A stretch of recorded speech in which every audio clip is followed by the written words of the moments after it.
નમસ્કાર, સીએનબીસી બજાર પર આપનું સ્વાગત છે. આપ જોઈ રહ્યા છો પ્રોપર્ટી ગુરુ અને હું છું ઝરણા આરકંટી. તો પ્રોપર્ટી ગુરુના આ એપિસોડની અંદર આપણે ખાસ કરીને રેડી રેકનર રેટ, જેને ગુજરાતમાં જંત્રી રેટ તરીકે ઓળખવામાં આવે છે, એની ખાસ વાત કરવાના છે.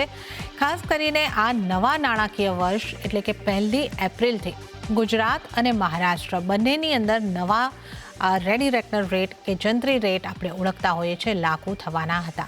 મહારાષ્ટ્રમાં આ નવા જે રેડી રેકનર રેટ છે લાગુ કરી દેવામાં આવ્યા છે, પરંતુ ગુજરાત માટે સરકારે હાલ પૂરતા આ નવા જંત્રી રેટને મુલતવી રાખ્યા છે. તો આની કઈ રીતની થશે ઇમ્પેક્ટ રિયલ એસ્ટેટ ક્ષેત્ર ઉપર, એની આપણે ચર્ચા કરીશું. આ ચર્ચામાં મારી સાથે જોડાયા છે જીગર મોતા, જેઓ director and head of transaction છે કુશમન એન્ડ વેકફિલ્ડના, અને સાથે જ કેવલ વાલંબિયા પણ જોડાયા છે, જેઓ ક્રેડાઈ MCHIના CEO છે. કેવલભાઈ આપનું અને જીગરભાઈ આપનું બંનેનું સ્વાગત છે પ્રોપર્ટી ગુરુના ખાસ એપિસોડની અંદર. અને જે રીતે મેં ઓપનિંગ નોટની અંદર કીધું કે નવા નાણાકીય વર્ષની સાથે સાથે નવા રેડી રેકનર રેટની આપણે લાગુ થવાના હતા 1 એપ્રિલથી. જીગરભાઈ, ગુજરાતની ચર્ચાથી આપણે અહીંયા આગળથી શરૂઆત કરીએ. ડ્રાફ્ટ આવ્યો હતો ત્યારથી આપણે એની ખાસી ચર્ચા ડિટેલની અંદર કરી છે, અને આ પણ જ્યારે સમાચાર આવ્યા ત્યારે પણ આપની એક પ્રતિક્રિયા લીધી હતી. પરંતુ આજના એપિસોડની અંદર આપણે થોડું ડિટેલમાં ડિસ્કસ કરવું છે કે જે ડ્રાફ્ટ હતો એમાં તો એક જંગી વધારો હતો, એટલે ખાસી એવી આપણને ચિંતા હતી કે આટલા બધા રેડી રેકનર રેટ વધશે તો પ્રોપર્ટીની કિંમતો ખાસી વધી શકે છે. પણ હવે જે સરકારે અત્યારે તો આને મુલતવી કર્યું છે, તો આ મુલતવી રાખવાનો જે નિર્ણય છે એને આપણે એક ગુડ ન્યૂઝ તરીકે લેવો જોઈએ. ડેફિનેટલી ઝરણાબેન, આ અત્યારે એક કારણ કે ઘણી બધી અસમંજસ હતી, ઘણી બધી એવી ટેકનિકલ ડિટેલ્સ હતી કે જેના પર ચર્ચા વિચારણા કર્યા વગર આવો એક જંગી વધારો અમલમાં મૂકવો ક્યાંક ને ક્યાંક રિયલ એસ્ટેટ સેક્ટર માટે થોડો ભયજનક થઈ રહ્યો હતો. મોટા ભાગે આખી ઇન્ડસ્ટ્રીની અંદર જનરલી લોકોની આવી ફિલિંગ હતી કે આના કારણે એક મોટા પાયે ઇમ્પેક્ટ જે અત્યારે કરંટ માર્કેટ કન્ડિશન છે એના પર પડશે. લાર્જલી આપણે જોવા જઈએ, જ્યાં અત્યારે ગ્લોબલી એક ઇકોનોમિકલી ક્યાંક ને ક્યાંક થોડી ચેલેન્જીસ ચાલી રહી છે, ઘણા બધા એવા ડાયનામિક ઇશ્યુઝ જે છે ગ્લોબલી આકાર પામી રહ્યા છે, એવી પરિસ્થિતિની અંદર, આ ટ્રેડ વોર જેવી પરિસ્થિતિની અંદર આ પ્રકારનો કોઈ પણ નિર્ણય લેવો કોઈ પણ સરકાર માટે બહુ ઇઝી નથી. અને આની જે એક ઇમ્પેક્ટ છે એને અસેસ કર્યા વગર આને સીધી લાગુ કરી દેવું એ કદાચ ક્યાંક ને ક્યાંક આખા સેક્ટર માટે એક બહુ મોટી દુર્ગતિ જેવી પરિસ્થિતિ પેદા કરી શકે છે. અને એના કારણે જ અત્યારે ગુજરાત સરકાર દ્વારા આ એક જનહિતમાં અને લોકોને મદદરૂપ થઈ શકે અને ઓવરઓલ આખા સેક્ટરને ક્યાંય પણ કોઈ ઇનજસ્ટિસ ના થાય એ વિચારસરણી હેઠળ એમણે અત્યારે જે આ જંત્રી વધારાનો નિર્ણય છે એને હાલ પૂરતો મોકૂફ રાખ્યો છે. સો એબ્સોલ્યુટલી ઓવરઓલ સેક્ટર માટે એક રાહતના સમાચાર છે. ઓકે, તો ગુજરાતની અંદર તો અત્યારે જંત્રી દરનો જે જંગી વધારો સૂચવાયો હતો એને મુલતવી રાખવામાં આવ્યો છે, તો એક રાહતના સમાચાર તરીકે તો ચોક્કસપણે આપણે જોવાના રહેશે. હવે નવો વધારો ક્યારથી આવે છે, કેટલો આવે છે, એના ઉપર આપણે ખાસ નજર રાખવાની રહેશે. પણ હાલ પૂરતી તો એક મોટી રાહત. પણ મહારાષ્ટ્રની અંદર રેડી રેકનર રેટ એ 1 એપ્રિલ 2025થી વધારો કરવામાં આવ્યો છે. કેવલભાઈ, આ મહારાષ્ટ્રમાં નવા રેડી રેકનર રેટ તરત 1 એપ્રિલથી જ લાગુ કરવામાં આવ્યા છે, અને એને માટે પણ ચર્ચા હતી કે 10% વધારો આવશે, અને એની સામે મહારાષ્ટ્ર રાજ્ય માટે આપણે સરેરાશ જોવા જઈએ તો 4.39%નો વધારો આવ્યો છે. તો આને આપણે ખુશખબર સમજવી જોઈએ. સરસ ક્વેશ્ચન છે. હમણાં જ જીગરભાઈએ કીધું કે ભાઈ ટ્રેડ વોર અને જે અત્યારે ગ્લોબલ સિચ્યુએશન છે એ જોતા બહુ મુશ્કેલ નિર્ણય છે. મને એવું લાગે છે કે મહારાષ્ટ્ર સરકારે એ ડિસિઝન લીધું છે. અને જસ્ટ એક કરેક્શન કે ટોટલ વધારો એક એવરેજ પકડીએ આપણે મહારાષ્ટ્ર સ્ટેટની તો 3.89% છે. રેડી રેકનર રેટમાં વધારાથી શું થાય ઝરણાબેન? જંત્રીમાં વધારો અથવા રેટમાં વધારાથી ગ્રાહક ઉપર અથવા જે હોમ બાયર છે એની પર શું અસર પડે એ આપણે સમજીએ પહેલા તો એ જ છે કે ભાઈ જેવો રેડી રેટમાં વધારો થાય એટલે જેટલા પણ પ્રીમિયમ્સ હોય કે તમે જે આપણે ગવર્મેન્ટને આપણે જે ચાર્જીસ ચૂકવવાના હોય એની અંદર સીધો વધારો થાય, કારણ કે દરેક ચાર્જીસ, દરેક એનઓસી નું અથવા સીસી નું અથવા ઓસી નું જે ફીસ હોય, જે આપણે ગવર્મેન્ટને ભરતા હોય અર્બન લોકલ બોડીને, એ જંત્રીથી અથવા રેડી રેકનર રેટ થી સપ્રમાણ હોય અને એના મુજબ એનામાં વધારો આવે.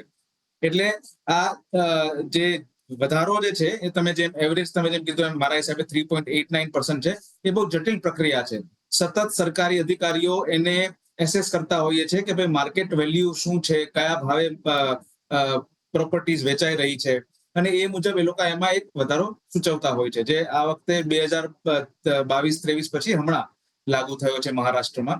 હવે આ વસ્તુ એવી છે કે એનાથી યસ ચોક્કસપણે કન્સ્ટ્રક્શનનો ભાવ વધશે, અપ્રુવલ્સ એટલે તમારે જે બાંધકામ કરવા માટે જે તમારે મંજૂરી જોતી હોય ગવર્મેન્ટમાંથી એ મોંઘી થશે.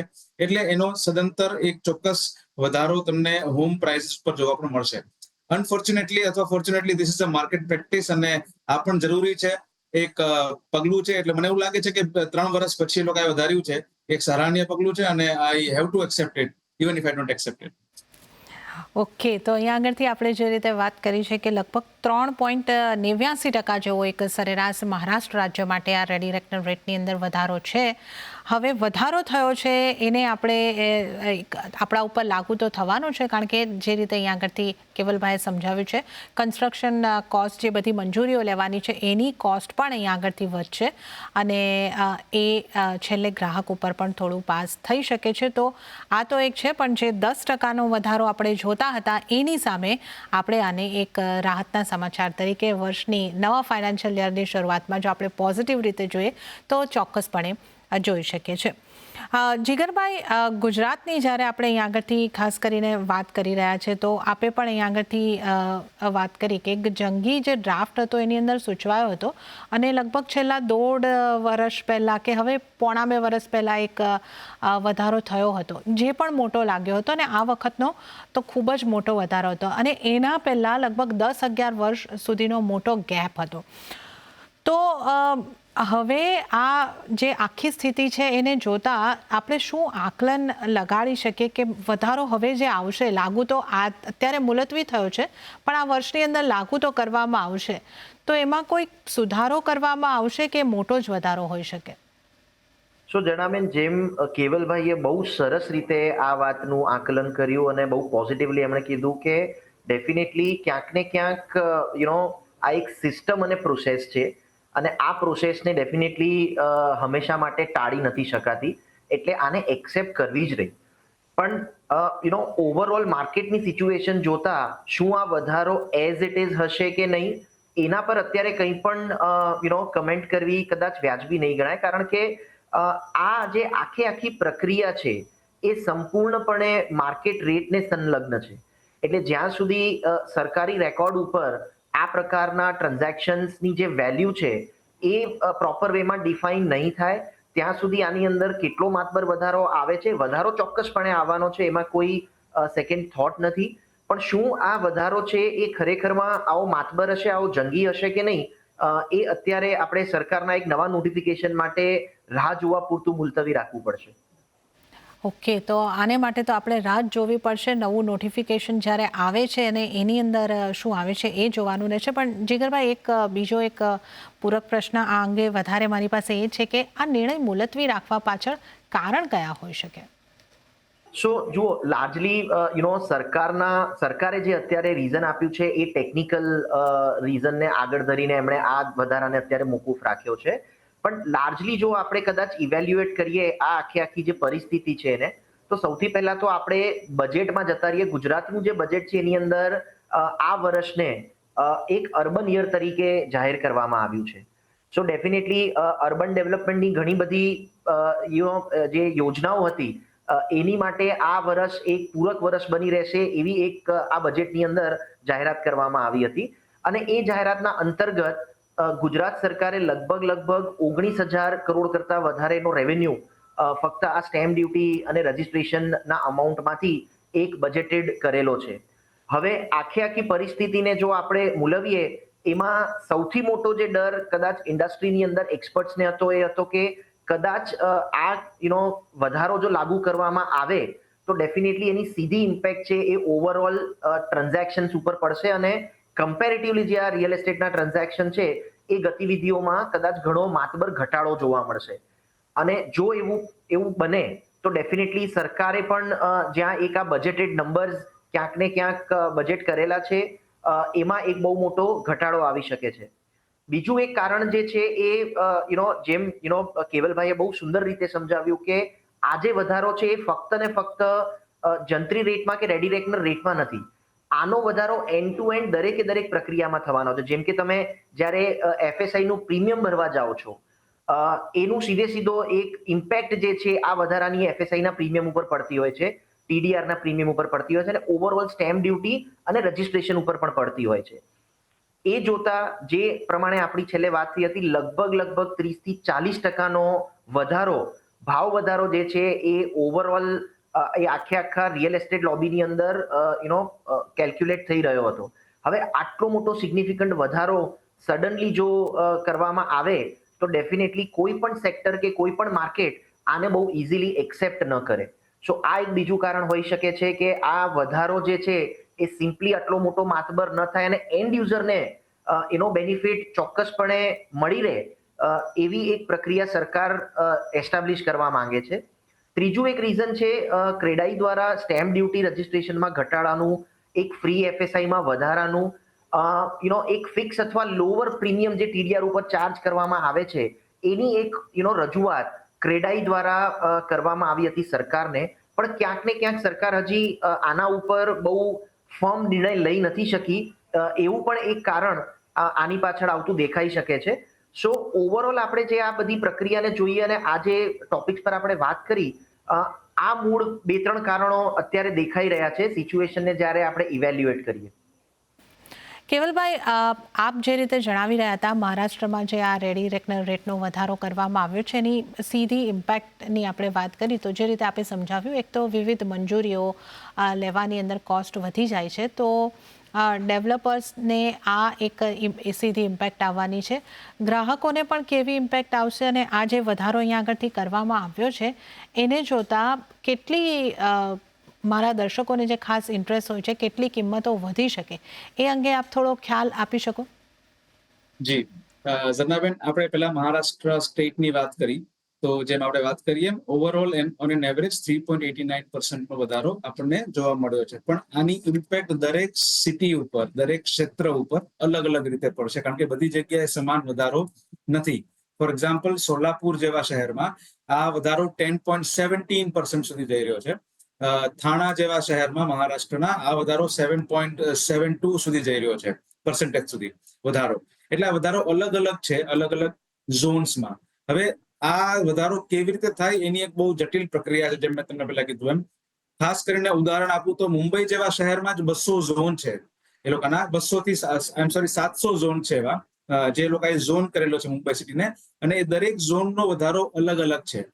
ત્યાં એ પર્ટિક્યુલર ઝોનના માર્કેટ ટ્રાન્ઝેક્શન એટલે પ્રોપર્ટી ત્યાં ગયા વર્ષમાં કેટલા રૂપિયામાં વેચાય છે, પર સ્ક્વેર ફીટ એનો રેટ શું છે, આ બધી અલગ અલગ પ્રક્રિયાઓનો એક સરવાળો કરીને એક વધારો સૂચવવામાં આવ્યો છે. હવે આનો અસર ગ્રાહકો ઉપર કેવું પડશે એવું તમે મને પૂછ્યું છે તો બહુ સીધી વસ્તુ છે કે જેવું રેડી રેટના રેટમાં વધારો થાય એટલે જંત્રીમાં વધારો થાય એટલે કન્સ્ટ્રક્શન કોસ્ટ, અપ્રુવલ કોસ્ટ એ બધામાં જ વધારો થાય. એ સિવાય સ્ટેમ્પ ડ્યુટીમાં, કારણ કે પહેલા તમે જે ઘર ફોર એન એક્ઝામ્પલ 1 લાખ રૂપિયામાં ખરીદતા હતા એ 5% વધારો કદાચ હું એક દાખલા તરીકે પકડું તો એ તમારે 1,05,000 રૂપિયાનું પડે છે. એટલા માટે થઈને તમારું જે પરચેસ કોસ્ટ છે ઘરની ખરીદ કિંમત તમારી છે એ વધી ગઈ. એટલે એની ઉપર હવે ફોર એક્ઝામ્પલ થાણામાં તમે ઘર લીધું હોય તો એની ઉપર 7% સ્ટેમ્પ ડ્યુટી છે. એટલે એ સ્ટેમ્પ ડ્યુટીના દરમાં પણ તમારે વધારો પે કરવો પડશે ગવર્મેન્ટને આજની તારીખે. એટલે ઓવરઓલ જે ઘર ખરીદવા વાળી જે એક માનસિકતા છે એની ઉપર એક સીધો કુઠારાઘાત છે આજની તારીખમાં, કારણ કે આ એક બહુ મોટો વધારો છે. પણ એની સામે સરકારનું એવું માનવું છે કે જે સરકારની જે પ્રીમિયમ્સની જે આવક છે એટલે જે આપણે અર્બન લોકલ બોડીઝમાં આપણે જે અપ્રુવલ ચાર્જીસ આપીએ છીએ, ફોર એક્ઝામ્પલ 2023-24માં આપણે 4,500 કરોડ રૂપિયા એક વર્ષમાં ફક્ત મુંબઈ કોર્પોરેશનને રિયલ એસ્ટેટ ડેવલપર્સ દ્વારા અલગ અલગ આકારની તરીકે જે વેરો ચૂકવવાનું આવે, જે ફીસ ચૂકવવાની આવે આપણે ચૂકવી હતી, તો એમાં વધારો થશે. એટલે સરકાર પાસે વધારે ધન આવશે આ એક માધ્યમથી જેને ઇન્ફ્રાસ્ટ્રક્ચરના અને અલગ અલગ સેક્ટર્સમાં વાપરી શકશે જનહિત માટે. આ ટોટલ આવું છે. પણ યસ, જે હોમ બાયર્સ છે એની ઉપર તો સીધો વધારો કિંમતોમાં છે. અને આ જે વધારો આજે આવ્યો છે એનાથી મારી એવી ગણતરી છે પર્સનલી કે 7 થી 8% વધારો કોઈ પણ એક ઘરની કિંમતમાં તરત તમને દેખાશે. ઓકે, 7 થી 8% વધારો ઘરની કિંમતની અંદર આવી શકે છે. અને આ એક જો મારી ભૂલ થતી હોય તો આપણા નિષ્ણાતો અહીંયા આગળથી ચોક્કસપણે સુધારે કે મારે અહીંયા આગળથી એ કહેવું છે કે જેમણે ઘર બુક કરાવી દીધા હશે એમની કદાચ પ્રાઇસ અહીંયા આગળ ફિક્સ થઈ ગઈ હશે, પણ એ જે 1 એપ્રિલ પછી રજિસ્ટ્રેશન કરાવવા જવાના છે તો એમનો રજિસ્ટ્રેશન ચાર્જ જે છે એ વધી જવાનો છે. અને આ તો એક સીધી ઇમ્પેક્ટ તાત્કાલિક તમારે માટે તમારા ઉપર આવવાની જ છે. અને જે હવે નવા ખરીદનારા ગ્રાહક છે એને માટે ઘરની કિંમતોની અંદર પણ અહીં આગળથી વધારો આવતો દેખાઈ શકે છે. તો આજે રેડી રેકનર રેટ વધ્યો છે એની સીધી અને તાત્કાલિક અસરની પણ આપણે અહીં આગળથી વાત કરી છે. પણ કેવલભાઈ, જે રીતે આપણે અહીં આગળથી જણાવ્યું કે મુંબઈ શહેર માટે આ સરખામણીમાં જે વધારો છે એ થોડો ઓછો છે, અને જે રીતે આપણે કહ્યું સોલાપુરમાં સૌથી મોટો વધારો અહીં આગળ કરવામાં આવ્યો છે, એ રીતે થાણા માટે પણ વધારો કરવામાં આવ્યો છે. તો આની પાછળના રીઝન હશે, પણ એ શું હોઈ શકે જો આપ અમને સમજાવી શકો. અને જે કિંમતોનો વધારો જે ગ્રાહકોએ કે ડેવલપર્સે બંનેને અહીંયા આગળથી ભોગવવાનો છે એ પણ વિસ્તાર પ્રમાણે અલગ અલગ વધારો થશે? પહેલી વસ્તુ કે કેમ અમુક જ ક્ષેત્રોમાં વધારે દર થયો છે અને અમુક ક્ષેત્રોમાં ઓછો થયો છે, એ તમારો જે પ્રશ્ન છે. તો જે મેં તમને કીધું એમ કે અલગ અલગ ઝોન્સમાં જે માર્કેટ વેલ્યુઝ જે હોય છેલ્લા 1 વર્ષમાં પ્રોપર્ટી ટ્રાન્ઝેક્શન જે થયા હોય, ખરીદ વેચાણ જે થયું હોય, એનો સતત કયાસ કાઢવામાં આવતો હોય છે. ઇન્સ્પેક્ટર જનરલ ઓફ રેવન્યુ કરીને આપણે મહારાષ્ટ્ર સરકારના એક અધિકારી છે, એની અંદર એક બહુ મોટી ટીમ કામ કરતી હોય છે IGR તરીકે. અને એ લોકોનું કામ હોય છે મોટા ભાગે કે જે પ્રોપર્ટીના જે દસ્તાવેજ હોય છે, જે રજિસ્ટર્ડ ડોક્યુમેન્ટ્સ આપણે જેને સેલ ડોક્યુમેન્ટ કહીએ, એને એ લોકો તપાસતા હોય છે. એને અલગ અલગ એના ફોર્મ્યુલાઝ હોય છે જેના ઉપરથી એ લોકો એવરેજ સેલ પ્રાઇસ કાઢી શકે છે. હવે રેડી રેકનર રેટનો મતલબ શું થાય કે રેડી રેકનર રેટનો મતલબ એ છે કે એ જે ભાવ સરકારે આજની તારીખે એક મકાનનો અથવા જમીનનો જે નક્કી કર્યો છે, એ જમીનના જે ભાવ છે એ ભાવથી નીચે તમે દસ્તાવેજ ન કરી શકો, એટલે એનાથી નીચે તમે પ્રોપર્ટીનું વેચાણ ન કરી શકો. આ એનો એક મુખ્ય સિદ્ધાંત છે. હવે આ અલગ અલગ એટલા માટે છે કારણ કે અલગ અલગ ઝોન્સમાં પ્રોપર્ટી અલગ અલગ ભાવે છેલ્લા 1-1.5 વર્ષમાં એનું ખરીદ વેચાણ થયું છે. અને એ આ દર્શાવે છે કે એ લોકોએ બહુ કેલ્ક્યુલેટિવલી દરેક ઝોનને બહુ ચકાસ્યું છે અને એ મુજબ એ લોકોએ અલગ અલગ રેટ્સ આપ્યો છે. હવે તમે આમાં જો એક સિગ્નલ જોશો, તમને આમાં એક નિશાન જોવા મળશે, એક પેટર્ન જોવા મળશે કે જે ટિયર 2, ટિયર 3 સિટીઝ છે એમાં ખાસો એવો વધારો જોવા મળ્યો છે. અને એ આપણે ઘણા વખતથી કહેતા આવ્યા છે અને તમારા પણ ઘણા બધા પ્રોગ્રામમાં આપણે કીધું છે કે ટિયર 2, ટિયર 3 સિટીઝનું જે એક્સપાન્શન અને ડેવલપમેન્ટ છે એ ખૂબ ઝડપી ગતિએ થઈ રહ્યું છે. અને રેડી રેકનર રેટમાં સોલાપુર જેવા સિટીઝમાં વધારો, થાણા જેવા સિટીઝમાં વધારો એનું જ સૂચક છે કે ટિયર 2, ટિયર 3 સિટીઝ અને થાણા જેવા સબર્બ્સ જે મુંબઈની લગોલગ છે અને મુંબઈના જોડિયા ભાઈ તરીકે ઓળખાય છે, એ લોકોનો પણ આજે ડેવલપમેન્ટ અને ખરીદી જે પ્રોપર્ટીની હોય છે એમાં ઘણો વધારો આપણને દેખાઈ રહ્યો છે અને આ એનું જ સૂચક છે. ઓકે, તો આ આપણે અહીં આગળથી રેડી રેકનર રેટ કે ગુજરાતમાં જંત્રી રેટ તરીકે ઓળખીએ છીએ એના વધારા કઈ રીતે થયા છે એની અંગેની ખાસ વાત કરી છે. અને જીગરજી, હવે આપણે આ નવા ફાઇનાન્શિયલ યરના પહેલો આપણો પ્રોપર્ટી ગુરુનો આ એપિસોડ છે, તો એ સંદર્ભે મારે એ પણ જાણવું હતું કે આ જે આ વર્ષ રહ્યું છે એને તમે રિયલ એસ્ટેટ માટે કઈ રીતે જોઈ રહ્યા છો, કેવી રીતે મૂલવી રહ્યા છો? સો ઓવરઓલ આપણે 2024ની જો વાત કરીએ જણાબેન, તો પેન ઇન્ડિયા બેસિસ પર આ વર્ષ ઘણું જ સારું રહ્યું છે. ઇનફેક્ટ જો આપણે ઓફિસની એક્ટિવિટીઝ પર જો વાત કરીએ તો કદાચ સિગ્નિફિકન્ટલી રિમાર્કેબલ વર્ષ રહ્યું છે. સો ઓવરઓલ પેન ઇન્ડિયા બેસિસ પર લગભગ 89 મિલિયન સ્ક્વેર ફીટનું એબ્ઝોર્પ્શન થયું છે લીઝિંગ એક્ટિવિટીની જે આપણે વાત કરીએ. So overall it's a lifetime highest absorption in the Indian history of office leasing. એના સિવાય જો આપણે રિટેલની વાત કરીએ તો લગભગ 3 મિલિયન સ્ક્વેર ફીટનો મોલ્સનો સપ્લાય છે. Despite of high demand, overall ત્યાં સપ્લાયની ક્યાંક આપણે ક્રંચ જોઈ શક્યા. મેઇન અગર આપણે કન્સર્ન જોઈએ તો ફેમિલી એન્ટરટેનમેન્ટ સેન્ટર્સ જેને આપણે કહીએ છીએ, વિચ ઇઝ કોલ્ડ FEC, ઓર તમે સિનેમા ગણી લો કે F&B ગણી લો, આ બધાએ રિટેલ સ્ટોરીની અંદર એક બહુ જ સારો ભાગ ભજવ્યો. કારણ કે ઓવરઓલ કન્ઝ્યુમરનો સ્પેન્ડિંગ પાવર જે હતો એ છેલ્લા થોડા સમયની અંદર આપણે વધતો જોઈ શક્યા. ઇન્ડસ્ટ્રીયલ સેક્ટરની અંદર year on year 50 million square feet નો જે માર્ક છે એ આપણે પાસ કર્યો છે અને ઓલ થેન્ક્સ ટુ આપણા ક્વિક કોમર્સ, રિટેલ અને ઇન્ડસ્ટ્રીયલ ટ્રાન્ઝેક્શન્સ અને China+1 સ્ટોરી જે છે એને પણ એક બહુ જ સારું ઇન્ફ્લક્સ આ આખી ગ્રોથ સ્ટોરીમાં ઊભું કર્યું. રેસિડેન્શિયલની જો વાત કરીએ તો લગભગ 2.87 લાખ યુનિટ્સ ટોપ અક્રોસ જે 8 સિટીઝ છે એની અંદર લોન્ચ થયા. આ જે નંબર છે એ 2023ના રેકોર્ડ હાઈ કરતા ફક્ત 4% ઓછો છે, કારણ કે 2023ની અંદર આ ન્યૂ લોન્ચેસ સિગ્નિફિકન્ટલી હાઈ હતા. જ્યાં પ્રાઇસ રાઇઝની આપણે વાત કરીએ તો એવરેજ આ 8 માર્કેટની અંદર લગભગ 15-20% ભાવ વધારો જોવા મળ્યો 2024ની અંદર 2023ની સરખામણીએ. સો એ પણ એક સારા સમાચાર 2024ના વર્ષ માટે હતા. જ્યાં આપણે એક ગ્લોબલ કેપિટલ ઇન્ફ્યુઝનની વાત કરીએ તો લગભગ $7.1 બિલિયન જે છે એ ઇન્સ્ટિટ્યુશનલ ઇન્વેસ્ટર્સે ઇન્ડિયન રિયલ એસ્ટેટ માર્કેટની અંદર ઇન્વેસ્ટ કર્યા, જે લગભગ 31% નો વધારો 2023ના વર્ષ કરતા સૂચવી જાય છે. સો આ બધા પાસાઓને જો આપણે ભેગા કરીએ તો 2024નું વર્ષ જે હતું એ ઇન્ડિયન રિયલ એસ્ટેટ માટે બહુ જ સારું હતું. કેવલભાઈ, આપનો પણ એક ક્વિક વ્યૂ જો આ વર્ષને આપણે રિયલ એસ્ટેટના દ્રષ્ટિકોણથી મૂલવવું હોય. 2023-24નું જે વર્ષ હતું એ અમને એવું લાગતું હતું કે બહુ સરસ એરા રહ્યો છે, પણ 2024-25માં પણ રિયલ એસ્ટેટ માર્કેટે ઘણા બધા રેકોર્ડ્સ તોડ્યા છે. હું તમને કદાચ ખાલી મુંબઈની જ વાત કરું અને ખાલી એક જ મહિનાની વાત કરું તો ફેબ્રુઆરી 2025માં 12,066 યુનિટ ટોટલ એક જ મહિનામાં એક સિટીમાં રજીસ્ટર થયા છે. અને ખાલી એક જ મહિનામાં જે ઇન્સ્પેક્ટર જનરલ ઓફ રેવન્યુ હોય મહારાષ્ટ્ર ગવર્મેન્ટનું, એમણે ખાલી મુંબઈ સિટીમાંથી 1,000 કરોડ રૂપિયાની આવક કરી છે in terms of stamp duty collection and registration fees. હવે આ જ વસ્તુને તમે આખા વર્ષમાં જુઓ તો 52,000 કરોડ રૂપિયાની સ્ટેમ્પ ડ્યુટી એકઠી થઈ છે ફક્ત મહારાષ્ટ્ર સ્ટેટમાંથી રાજ્ય સરકારને, જે એક બહુ મોટો વધારો છે. પેલા 38,000 કરોડ રૂપિયા હતું 2023-24માં, 24-25માં એ 42 થયું અને હવે સીધું 58,000 કરોડ પહોંચી ગયું છે. તો એ બતાવે છે કે પ્રોપર્ટી માર્કેટ કેટલું રેઝિલિયન્ટ છે. અને આજના સમયમાં આપણે જે પેલા એવું કહેવામાં આવતું હતું કે ભાઈ પ્રોપર્ટી જે છે એ તમને રિટર્ન નથી આપતું, તમને ફક્ત એક આશ્વાસન આપે છે, એ વસ્તુ ખોટી પડી છે. કારણ કે આના જેટલી રેઝિલિયન્ટ, આના જેટલું સ્ટ્રોંગ માર્કેટ આજની તારીખમાં બીજું કોઈ છે નહીં, એ સાબિત થઈ રહ્યું છે. અને મને એવું લાગે છે કે આ સાચી જ વાત છે, કારણ કે અલ્ટિમેટલી જેમ કહેવાય છે કે you can not leave in your demat account. તમે તમારા ડીમેટ એકાઉન્ટમાં રહી નથી શકતા. તમે તમારા ઘરમાં ચોક્કસ રહી શકો છો, તમારી દુકાન તમને એક ફાઇનાન્શિયલ સપોર્ટ પૂરો પાડે છે.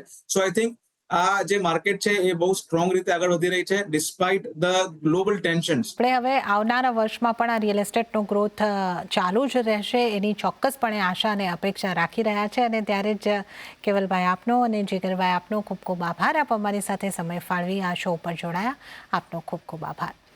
તો આ સાથે જ પ્રોપર્ટી ગુરુના આ એપિસોડની અંદર હાલ પૂરતું આટલું જ. હાલ મને પણ આપશો રજા, પણ આપ CNBC બજાર સાથે જોડાયેલા રહો. વધુ સમાચાર અને અપડેટ્સ આપને માટે ચાલુ રહેશે. નમસ્કાર.